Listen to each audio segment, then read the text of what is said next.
कैलाशपति भगवान भोलेनाथ की जय। हे महेश्वर, आज कैलाश पर आकर ऐसा लग रहा है जैसे यहाँ का कण कण आनंद का प्रपात बन गया हो। यहाँ की पर्वतमालाओं ने जैसे सत्य, शिव और सुंदर का रूप धारण किया हो।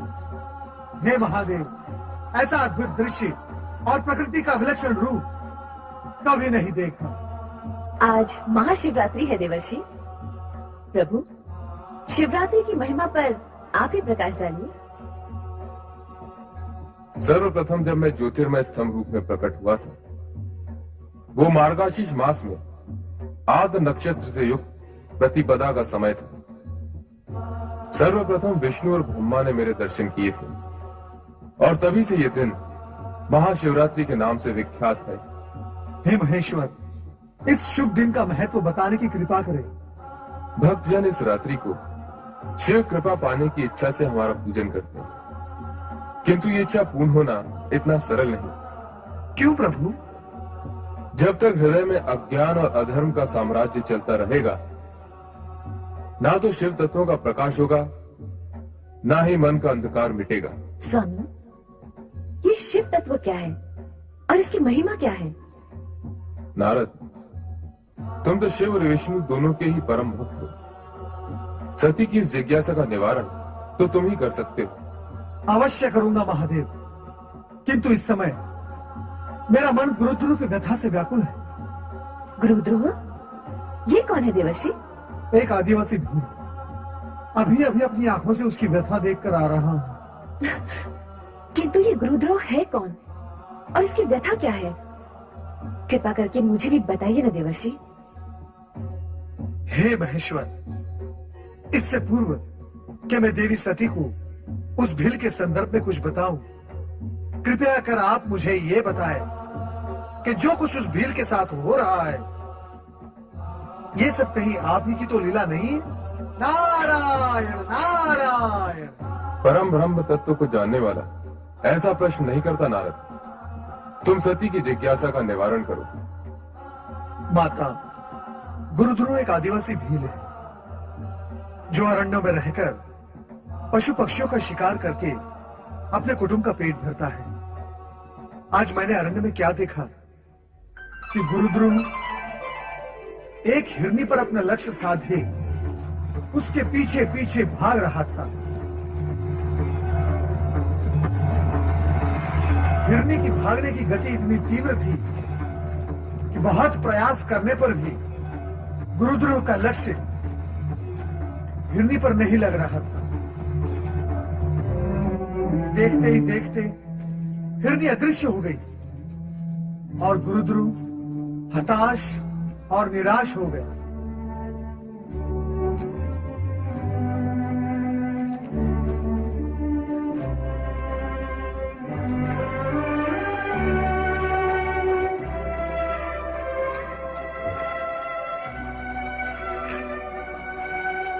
न जाने हिरनी किस दिशा में चली गई है। इस पेड़ पर जाकर देखता हूं।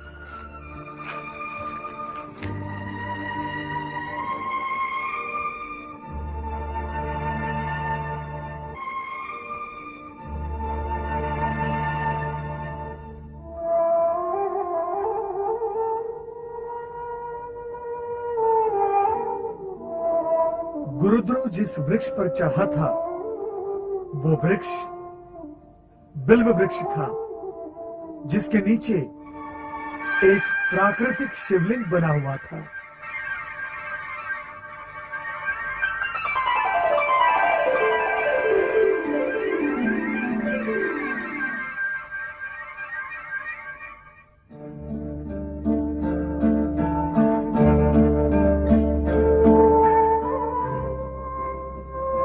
गुरुध्रुव, तू इस निरीह प्राणी के प्राण क्यों हरना चाहता है? इसने तेरा आखिर क्या अनिष्ट किया है जो तू इसके प्राणों के पीछे पड़ा हुआ है?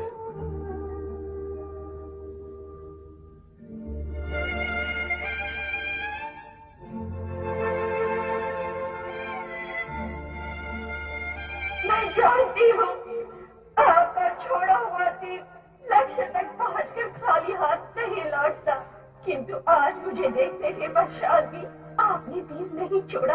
आप किसी दुविधा में हैं और मेरी मृत्यु की घड़ी टल चुकी है। मैं आपकी आभारी हूँ। मेरे पति और बच्चे आपके सदा ऋणी रहेंगे, आपके सदा ऋणी रहेंगे।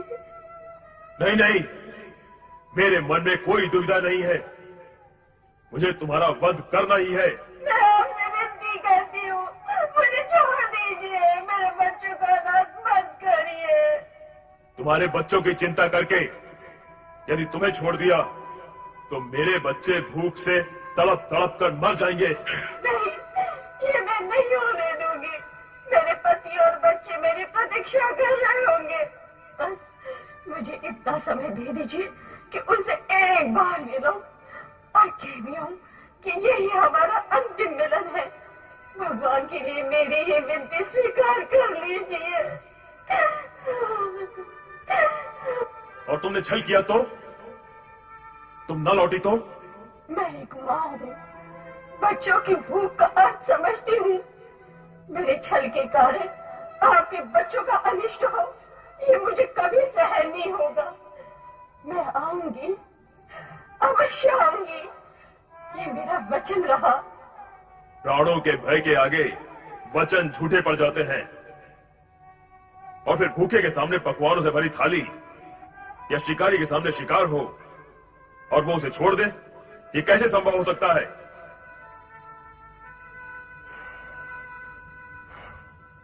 समझ में नहीं आता कि मैं क्या करूं। तुम रो रही हो? नहीं, मुझे तुम पर दया आ रही है। दया? और मुझ पर? हाँ, क्योंकि मैं तुम्हें तुम्हारे धर्म से विमुख कर रही हूँ। यदि घोड़ा घास पर दया करेगा तो खाएगा क्या?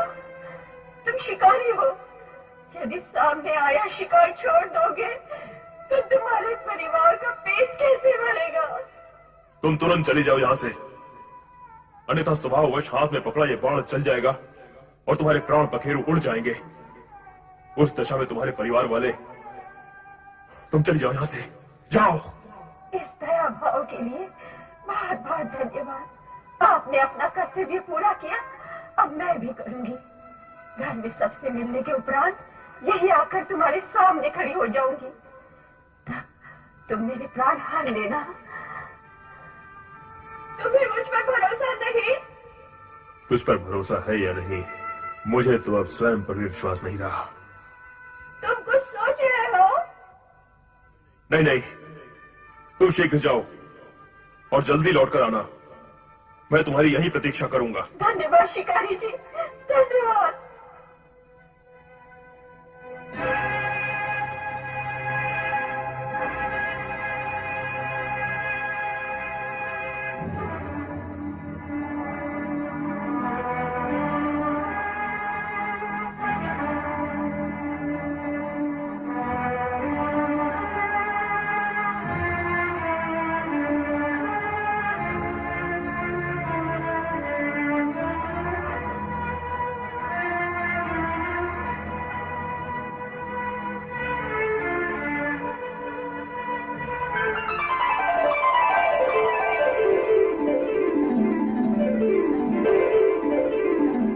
कुछ समझ में नहीं आ रहा मैं क्या करूं। ये मेरे मन को क्या हो रहा है? दया, ममता, करुणा, मैंने तो इन भावों को पहले कभी नहीं जाना, कभी नहीं समझा। मुझे अपने आप को संभालना होगा। शिकार करना मेरा कर्म है, मेरा धर्म है, मैं उसे नहीं छोड़ सकता।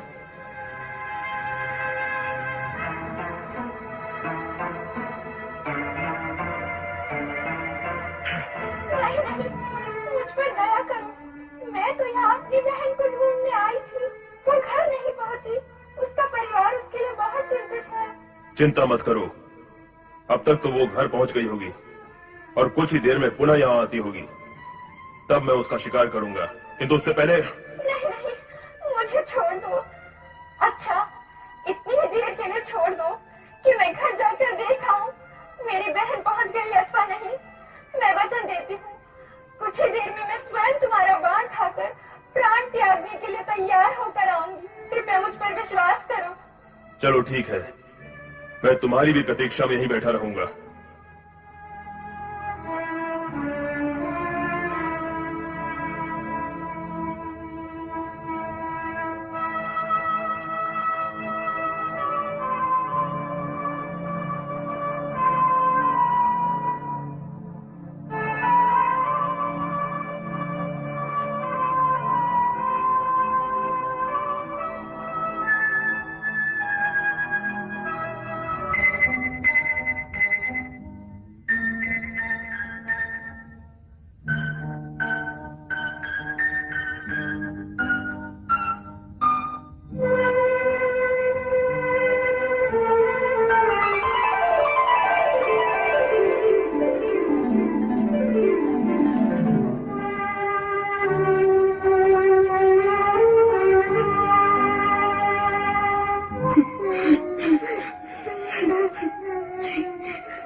अब तक नहीं आई भैया, मुझे भय लग रहा है। माँ पिताजी को ढूंढने गई है, आती ही होगी। भूख लगी है, भूख तो मुझे भी लग रही है।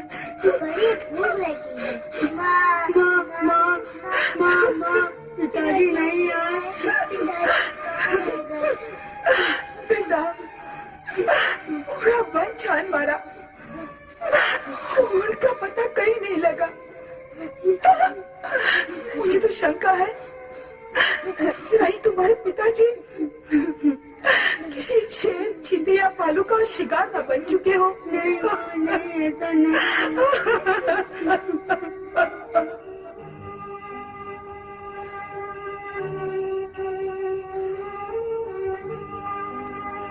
लगता है वे दोनों नहीं आएंगी, मुझे मूर्ख बना के चली गई।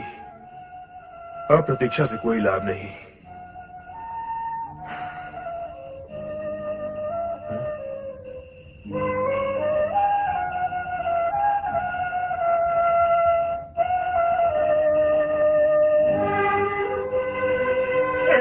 मुझे मत तो यहाँ अपनी पत्नी को ढूंढने आया था। सच कहो, क्या तुमने उसका वध कर दिया?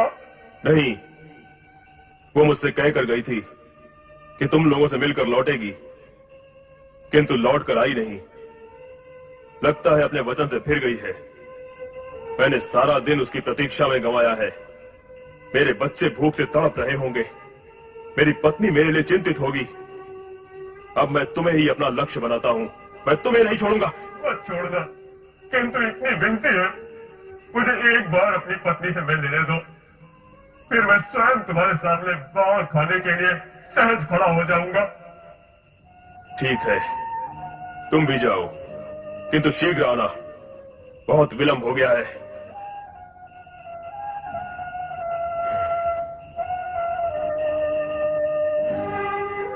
अब और प्रतीक्षा नहीं की जाती मुझसे। न जाने क्यों मुझे ऐसा लग रहा है वो दोनों हिरनियां और ये हिरन तीनों ही सच बोल रहे थे। तीनों ही अपने वचन के पक्के हैं, वे आएंगे और अवश्य आएंगे। माना वो तीनों ही वचन के पक्के हैं, किंतु तेरा मन, क्या तेरा मन भी उतना ही पक्का है कि तू उन तीनों पर अपने बाण चला सके? क्यों नहीं, क्या आज मैं बाण पहली बार चलाऊंगा? आज तक मैंने कितने ही बाण चलाए और कितने ही पशु पक्षियों को तड़प तड़प कर प्राण त्यागते हुए देखा। शिकार करना मेरा कर्म है और उससे परिवार को पालना भी मेरा धर्म है। सत्य है, किंतु आज न जाने क्यों मेरे अंदर दया और करुणा के स्रोत फूट पड़े हैं। वाह, अगर दया और करुणा के स्रोत इस तरह फूटते रहे, फिर तो तुम अपने परिवार का भरण पोषण कर चुके। मेरी समझ में नहीं आ रहा है आज मैं किस विचित्र से धर्म संकट में फंस गया हूं। प्रत्यंचा खींचते हुए मेरे हाथ क्यों कांप रहे हैं? क्यों ऐसा क्यों हो रहा है?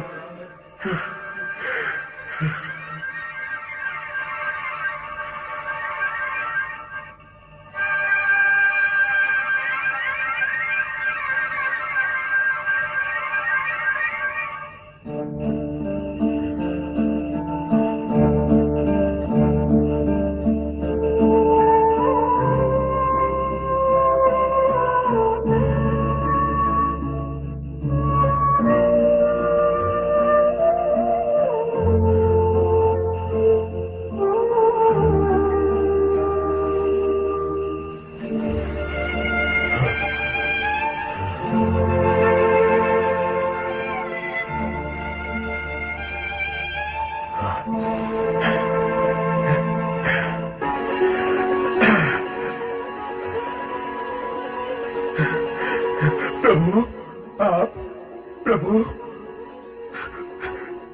प्रभु,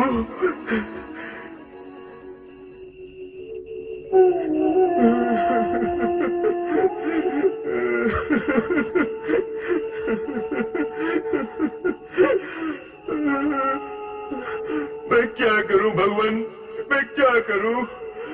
निर्दोष जीवों की हत्या करना मुझे अच्छा नहीं लगता, परंतु अपने परिवार का भरण पोषण करने के लिए मुझे ये पाप भी करना पड़ता है। अब आप ही बताइए प्रभु, मैं क्या करूं? क्योंकि यदि एक और जीव की हत्या पाप है, तो दूसरी ओर जीवों को भूखा रखकर उन्हें मृत्यु की ओर ढकेलना भी तो पाप ही है। मैं कौन सा पाप करूं, या कोई भी पाप ना करूं तो क्या करूं? मेरा मार्गदर्शन करिए भोलेनाथ, मेरा मार्गदर्शन करिए, मुझ पापी का कल्याण कीजिए प्रभु। वो भील आंसू बहा बहा कर आपको पुकार रहा है, आपकी सहायता मांग रहा है। उसकी व्यथा का अंत कीजिए महादेव, उसका मार्गदर्शन कीजिए। देवी सती, तुम्हारा इस विषय में क्या विचार है? अपने कर्म को विसार कर, अपने परिवारजनों को कष्ट में डालकर, क्या वो भील ठीक कर रहा है? वो स्वयं कुछ नहीं कर रहा है स्वामी। उसके स्पर्श से अनजाने में जो बेलपत्र आपके लिंग पर गिरे हैं, इसी कारण उसका हृदय परिवर्तित हो गया है। वो क्रूर से दयालु बन गया है। वो विवश कहीं का नहीं रहा। देवर्षि उचित कह रहे हैं।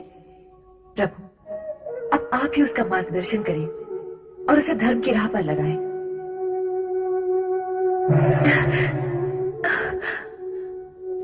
माता, प्रभु ने मेरी विनती सुन ली, मेरी प्रार्थना सार्थक हुई। अब उस भील का उद्धार अवश्य हो जाएगा। नारायण नारायण नारायण। मुझे सद्बुद्धि दो भगवान, मुझ पर दया करो, मेरा कल्याण करो प्रभु, मेरा कल्याण करो भोलेनाथ।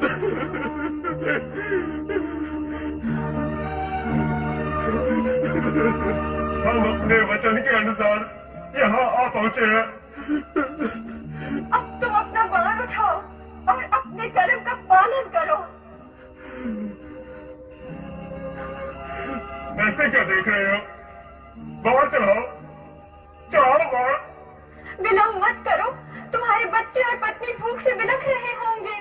भूख से भी बढ़कर तुम्हारे घर न लौटने के कारण आशंकित भी होंगे। तुम अपना काम समाप्त करो और जल्द ही घर लौट जाओ। नहीं नहीं, मैं तुम्हें नहीं मारूंगा। मुझे अपने परिवार का भूखा मरना स्वीकार है, किंतु तुम निर्दोषों की हत्या करना नहीं, कदापि नहीं, कदापि नहीं।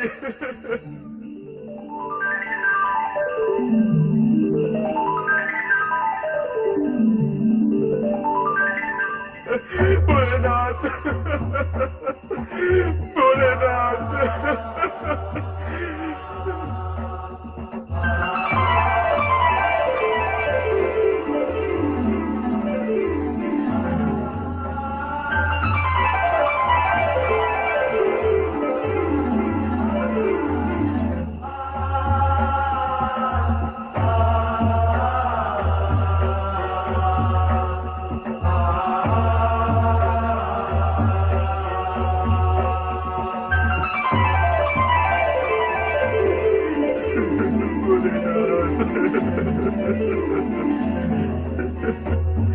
उठो वत्स।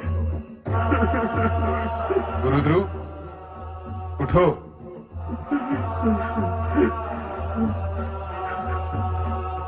आओ वत्स। प्रभु प्रभु प्रभु प्रभु प्रभु, मुझे धर्मी को आपने साक्षात दर्शन दिए। इस हत्यारे पापी पर इतनी कृपा क्यों? मैं इसके योग्य नहीं प्रभु, मैं इसके योग्य नहीं। गुरुद्रु, हत्या करना पाप है, किंतु कर्म नहीं करना भी तो पाप है। और तुम्हारा तो कर्म ही ऐसा है जो तुम्हें न चाहते हुए भी पाप का भागी बना देता है। किंतु आज से तुम्हें ऐसा काम नहीं करना पड़ेगा जो तुम्हें पाप और आत्मग्लानि के बोझ तले दबाता जा रहा है। प्रभु, किंतु इतनी कृपा मुझ जैसे दीनहीन व्यक्ति पर क्यों? क्यों प्रभु? आज महाशिवरात्रि है। आज के इस पावन दिन बिल्व पत्रों से मेरी पूजा करने के पुण्य के फल स्वरूप तुम्हारा यह कायाकल्प हुआ है। और तुम तीनों ने आज के इस पावन दिन अपना दिया हुआ वचन पूरा कर दिखाया। ये देवी रूप उसी का फल है। तुम्हें मृग योनि से अपनी स्वाभाविक दिव्य योनि प्राप्त हुई। ओम नमः शिवाय।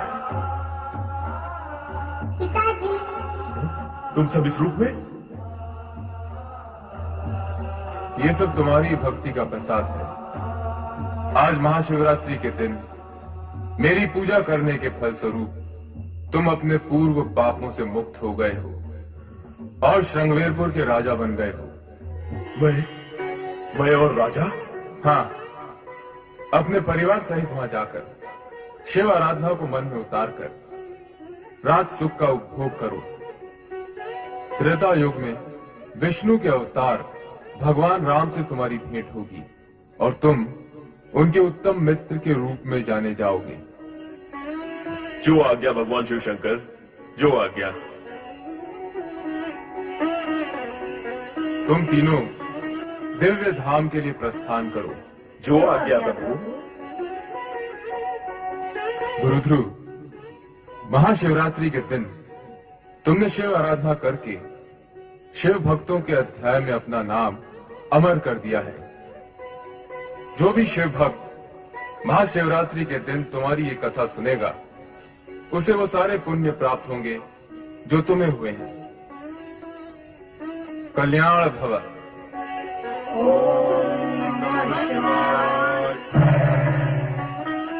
शिव कृपा से इस प्रकार गुरुद्रोह, उनकी पत्नी और दोनों बालकों ने श्रृंगवेरपुर राज्य की ओर प्रस्थान किया। ओम नमः शिवाय। श्रृंगवेरपुर नरेश महाराज गुरुध्रुव की। श्रृंगवेरपुर नरेश महाराज गुरुध्रुव की। श्रृंगवेरपुर नरेश महाराज गुरुध्रुव की। श्रृंगवेरपुर नरेश महाराज गुरुध्रुव की। महाराज, श्रृंगवेरपुर की प्रजा आप जैसे शिव भक्त को अपने राजा के रूप में पाकर अति प्रसन्न है। महामंत्री जी, ये सब भगवान शिव की कृपा का फल है। हम चाहते हैं हमारी प्रजा निरंतर भगवान शिव की आराधना करके उनकी कृपा प्राप्त करती रहे, जिससे कभी किसी को कोई कष्ट न हो। अवश्य महाराज, सारी प्रजा में ओम नमः शिवाय इस पंचाक्षरी मंत्र की गूंज उठ रही है। ओम नमः शिवाय। ओम नमः शिवाय। नारायण नारायण। महामंत्री का कथन अत्यंत सत्य है महाराज। महाशिवरात्रि की रात्रि को आपके मन में जो शिव भक्ति की ज्योति प्रकट हुई थी, उसी के प्रभाव से आपको ये शिव भक्त प्रजा और श्रृंगवेरपुर राज्य प्राप्त हुआ है। ओम नमः शिवाय। मुझे सब स्मरण है देवर्षि। मुझे ये भी स्मरण है कि उस रात आप ही ने मुझे बिल्व पत्र के पेड़ पर बैठे देखा था। और नारायण नारायण। और मैं वहां से सीधा शिव सती के शरण में कैलाश पहुंच गया था। राजन, आप अत्यंत भाग्यवान हैं। महाशिवरात्रि के दिन आपके हाथों हुई शिव भक्ति और पशुवत से विरक्ति के कारण शिव भक्ति में और उसके इतिहास में आपका नाम अमर हो गया है। स्वयं शिवजी और माता सती आपकी शिव भक्ति की प्रशंसा करते हैं। ये सब आपकी कृपा है देवर्षि। मेरी नहीं राजन, भोलेनाथ की कृपा है। और जब भोलेनाथ की कृपा होती है तो असंभव भी संभव हो जाता है। राजन, मैं आपको एक रहस्य बताना चाहता हूँ। कौन सा रहस्य देवर्षि? युगों युगों तक आप श्रृंगवेरपुर पर राज करेंगे। शिव भक्ति से प्राप्त सिद्धि के कारण आपकी आयु अपरिमित होगी। आप त्रेता युग में भी जीवित रहेंगे। क्या कह रहे हैं देवर्षि? मैं त्रेता युग में भी जीवित रहूंगा? हाँ राजन, भगवान विष्णु जब त्रेता युग में राम का अवतार लेंगे, तब आप उनकी सहायता करेंगे और राम भक्त के रूप में आपका नाम अमर हो जाएगा। धन्य है देवर्षि, आप सचमुच धन्य हैं। आपने मुझ पर जो उपकार किया है, उसके लिए मैं सदा आपका ऋणी रहूंगा।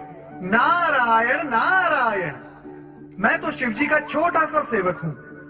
उपकार तो आपको भोलेनाथ का ही मानना होगा राजन, क्योंकि उनकी इच्छा से ही आपको शिव भक्ति प्राप्त हुई है।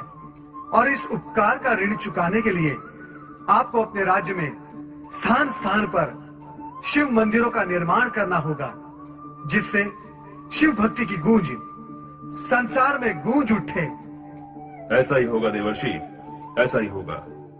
हम राज्य के कोने कोने में शिवालयों का निर्माण करवाएंगे और हर शिव पर्व पर उत्सव मनाएंगे। और ये सब भोले शंकर की कृपा से होगा। ओम नमः शिवाय।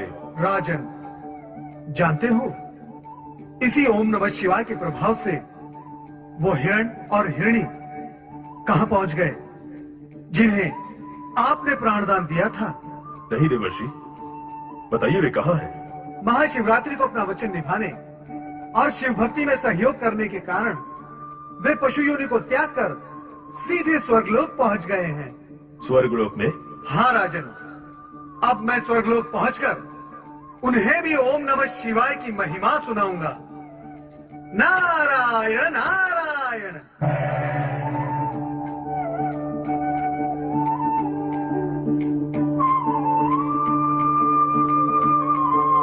भोलेनाथ की लीला अपरंपार है।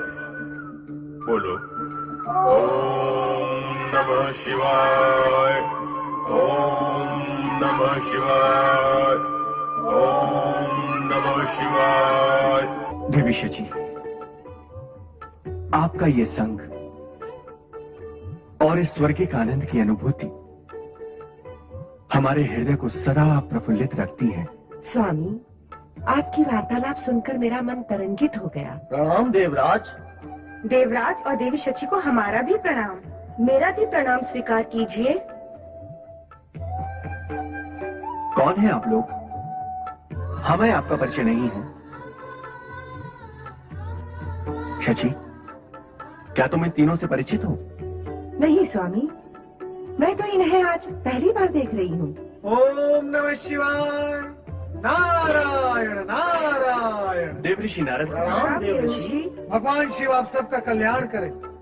देवराज इंद्र, आप मृगेश, मृगावती और हिरण्याक्षी को पहली बार देख रहे हैं। इसमें आश्चर्य की बात नहीं है, क्योंकि महाशिवरात्रि के दिन एक शिव भक्त को दिए वचन को निभाने के कारण इनका हिरण और हिरणी के जन्म से उद्धार हो गया।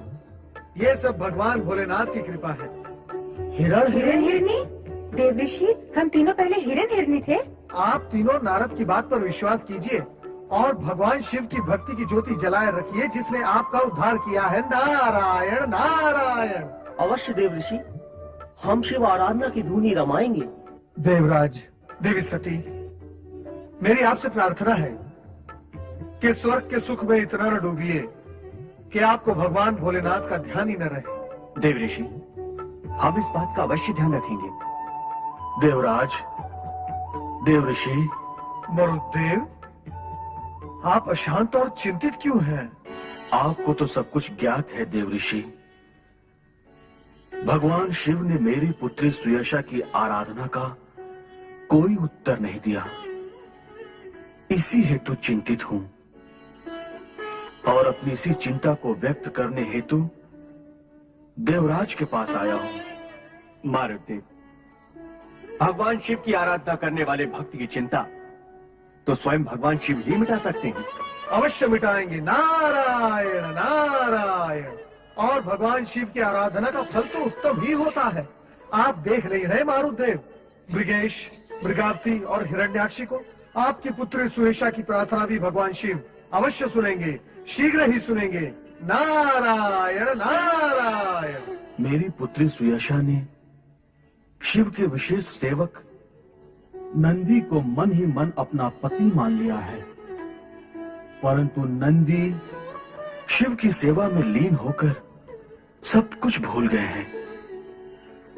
आप मेरी पुत्री पर दया कीजिए देवऋषि, उसके वियोग का अंत कीजिए।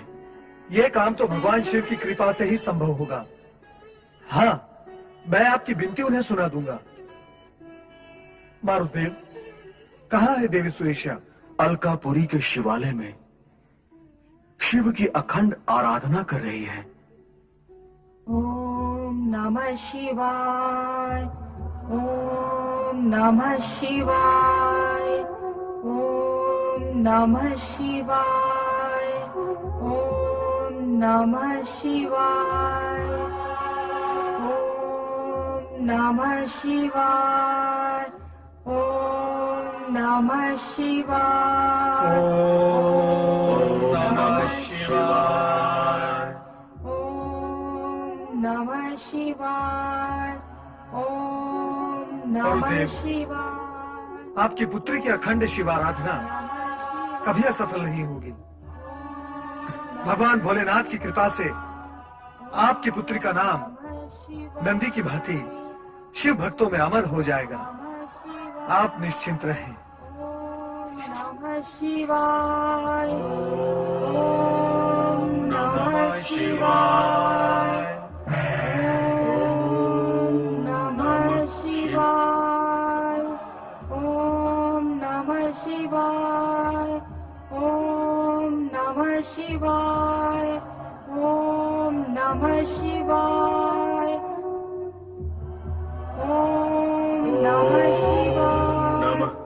शिवाय ओम नमः शिवाय। ओम नमः शिवाय। ओम नमः शिवाय। ओम नमः शिवाय। ओम नमः शिवाय। ओम नमः शिवाय। ओम नमः शिवाय। ओम नमः शिवाय। ओम नमः शिवाय। ओम नमः शिवाय। ओम नमः शिवाय। ओम नमः शिवाय। ओम नमः शिवाय। ओम नमः शिवाय। ओम नमः शिवाय। ओम नमः शिवाय। ओम नमः शिवाय। हर हर महादेव। हर हर महादेव। हर हर महादेव। हर हर महादेव। हर हर महादेव। हर हर महादेव। हर हर महादेव। हर हर महादेव। ओम नमः शिवाय। नारायण नारायण। प्रणाम देवर्षि। देवर्षि, हम आपके दर्शन करके धन्य हो गए। हाँ देवर्षि, आपने तो लंबे समय से हमारी सुधि ही नहीं ली। क्या हमसे कोई अपराध हो गया देवर्षि? नारायण नारायण। नंदी, तुमसे एक ऐसा अपराध हुआ है जो क्षमा के योग्य नहीं है। क्या कह रही है देवर्षि? नंदी तो शिवगणों में सर्वोत्तम है। शिव की सेवा इसके जीवन का व्रत है। नंदी से कोई अपराध हो, यह असंभव है। माता सती, मैं आपकी बात का समर्थन करता हूँ, किंतु जो कुछ मैं देख कर आ रहा हूँ उसे असत्य कैसे कह सकता हूँ? हो सकता है नंदी को इस अपराध का ज्ञान ही न हो, परंतु माता। परंतु क्या देवर्षि? आप स्पष्ट क्यों नहीं बताते कि मैंने अपराध क्या किया है? भोलेनाथ, हे शिव शंकर, आंखें खोलिए और हम सब पर अपनी कृपा दृष्टि डालिए। पहले आप ये बताएं कि मेरा अपराध क्या है। शिव शिव शिव शिव शिव शिव शिव शिव जी के सम्मुख मैं कौन होता हूं तुम्हें अपराधी बताने वाला? हे शिव शंकर, आंखें खोलकर अपने भक्त नंदी की व्यग्रता शांत कीजिए। देवर्षि नारद, जहां जहां आप जाते हैं व्यग्रता आपके साथ साथ चली आती है। नारायण नारायण। भोलेनाथ, मैं भी आप ही का सेवक हूँ, मुझ पर ऐसे आरोप न लगाइए। मैं तो किसी की आराधना का संदेश लेकर आपके पास आया हूँ। आराधना का संदेश? तुम किसकी आराधना के संदेश की बात कर रहे हो नारद? भोलेनाथ, आपसे संसार की कौन सी बात छुपी है जो आप मुझसे पूछ रहे हैं? आपको ज्ञात है कि नंदी का अपराध भी उसी आराधना से जुड़ा हुआ है। नारायण नारायण। देवर्षि, अधिक आश्चर्य में न डालिए, हमें समझाइए कि बात क्या है। व्यग्र न हो सती, नंदी तो हमारा अंश है, उसके साथ तो अपराध की कल्पना भी नहीं की जा सकती। ये तो देवर्षि नारद की अपनी शैली है सबको चकित कर देने की। इनकी शैली कुछ भी हो, मैंने क्या अपराध किया ये तो बताइए प्रभु। भोलेनाथ, आप कुछ कहते क्यों नहीं? हाँ प्रभु, कुछ तो कहिए, हमारी व्यग्रता दूर कीजिए। देवी सती, शिवगणों के अध्यक्ष नंदी कथा से तो तुम अपरिचित नहीं, परंतु नंदी संभवतः हमारी भक्ति में लीन होकर पिछली बातें भूल गए। इन्हें पति रूप में स्वीकार करने वाली मरुदेव की पुत्री देवी स्वेशा नंदी को पति रूप में पाने से वंचित होकर अलकापुरी शिवालय में मेरी आराधना कर रही है। यही नंदी का अपराध है, क्यों देवऋषि? हाँ देवाधिदेव, नंदी को इस कर्तव्य का स्मरण कराने हेतु मैं यहाँ आया हूँ। देवी सती, उस घटना का स्मरण कीजिए जब हम शिलाद ऋषि की तपस्या की पुकार सुनकर उनके पास गए थे। तब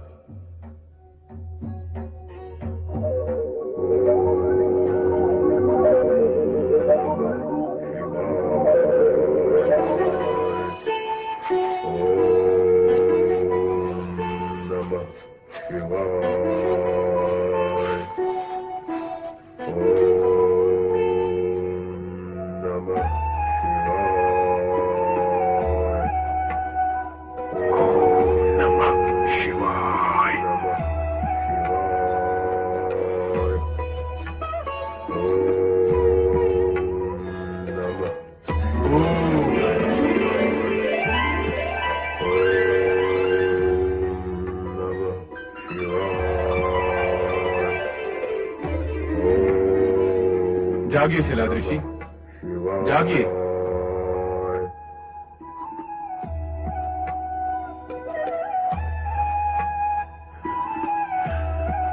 जय भोलेनाथ। भोलेनाथ, भोलेनाथ, भोलेनाथ। उठिए शिलादृषि, उठिए। भोलेनाथ, आपने स्वयं पधार कर मुझे दर्शन दिए। मैं तो धन्य हो गया प्रभु, धन्य हो गया। धन्य तो सचमुच आप हैं ही शिलादृषि। अपने सुख दुख विसार कर ऐसी कठोर तपस्या करके अनन्य भक्त का परिचय दिया है। मांगिए, अपनी तपस्या का फल मांगिए। प्रभु, निसंकोच कहिए शिलादृषि, जो इच्छा हो मांगिए। प्रभु, आपकी मनोकामना अवश्य पूर्ण होगी। प्रभु, भोलेनाथ, भोलेनाथ, मुझे ऐसा शिव भक्त पुत्र दीजिए जो अयोनिज और अमृत्यु हो। अयोनिज और अमृत्य अर्थात ऐसा पुत्र मांगते हो जो किसी माँ के पेट से जन्मा न हो और जिसकी कभी मृत्यु भी न हो। प्रभु, मुझे अनंत काल तक शिव जी की भक्ति करने वाला पुत्र दीजिए। तुम्हारी तपस्या के फलस्वरूप हमने कह दिया कि तुम्हारी मनोकामना अवश्य पूर्ण होगी। तथास्तु। जय भोलेनाथ।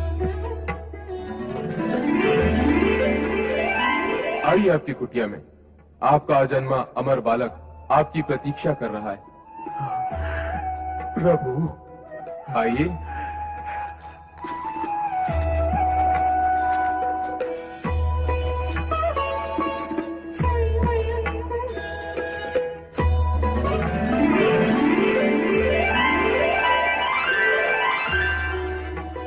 आश्चर्य, आश्चर्य। वर्षों पर्यंत तपस्या करने के पश्चात कुटी वैसी की वैसी। गौ माता, गौ माता, मुझे क्षमा करें।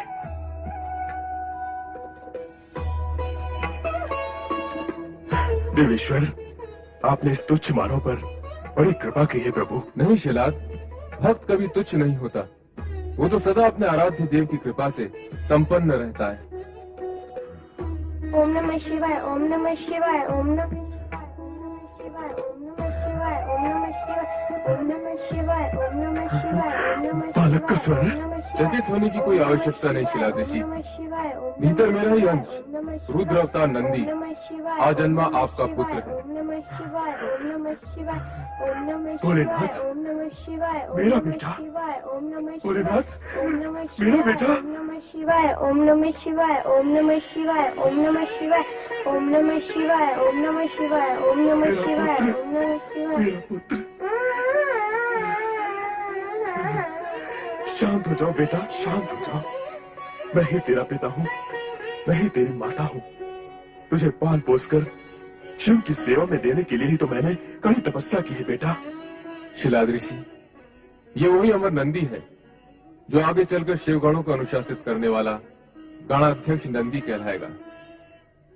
भोलेनाथ, आपने जो मुझ पर कृपा की है उसका आभार मैं शब्दों में प्रकट नहीं कर सकता प्रभु। आप धन्य हैं भोलेनाथ, आपकी लीला अपरंपार है। कल्याण भव। जय भोलेनाथ।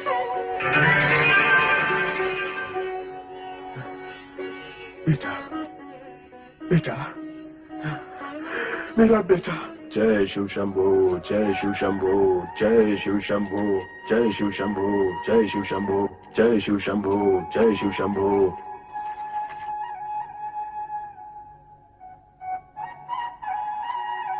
जय शिव शंभो, जय शिव शंभो, जय शिव शंभो। बाबा, हाँ बेटा। बोलो ओम नमः शिवाय। ओम नमः शिवाय बेटा। मैं शिव को नमस्कार करता हूँ, परंतु शिव मेरे नमस्कार का उत्तर नहीं देते। ऐसा क्यों है बाबा? बेटा, शिव जी तो सबका नमस्कार मौन रहकर ही स्वीकार करते हैं और उनके कल्याण की कामना करते हैं बेटा। मुझे शिव जी को देखना है बाबा, मैं उनसे बात करने का इच्छुक हूँ। बेटा, शिव जी जब ऐसा समझेंगे कि तुमसे मिलना आवश्यक है तो स्वयं आकर तुमसे मिलेंगे बेटा।